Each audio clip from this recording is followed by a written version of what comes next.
Welcome to Rosslyn Chapel, one of the most mysterious places in all of Scotland, possibly home to a Knights Templar treasure or the Holy Grail. No one actually knows. Let's go explore this fascinating place.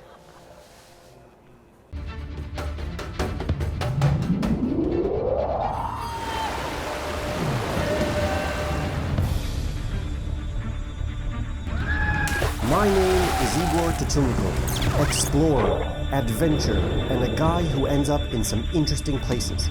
With a degree in journalism and filmmaking, I travel to the ends of the earth investigating the greatest places in the world.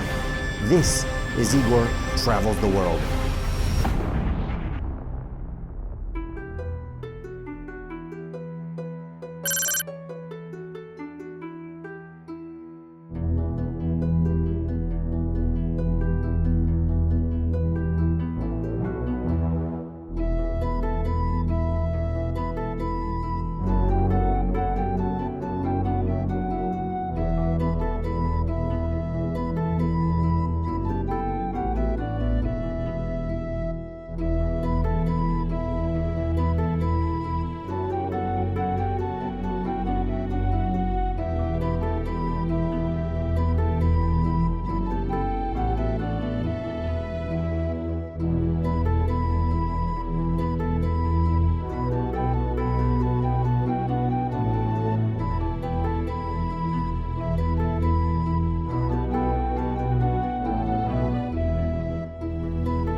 Built in the mid-15th century by some of the best stonemasons in Europe, the chiseled scenes and symbols would have been easily understood by their medieval audience but seem baffling to us today. Beneath the floor of Rosslyn is a massive underground vault. The chamber was sealed in 1690 and has never been reopened. Obviously, there has been a lot of speculation as to what is inside the vault. Let's cover some of those theories. Another vaguely possible theory holds that when the Templar fleet escaped from La Rochelle in western France, they took with them their treasure of gold, silver, and jewels. The head that the Knights Templar worshipped was actually of Jesus Christ, hidden in the apprentice pillar. In 1962, Grail seeker Trevor Ravenscroft claimed that a lead casket was buried in the apprentice pillar. This casket contained the Holy Grail itself. Buried for years under the Temple of Solomon, it was found when the Templars excavated the area and had been kept hidden ever since. No matter which theory you may or may not believe, there is no doubt that the building is striking and beautiful.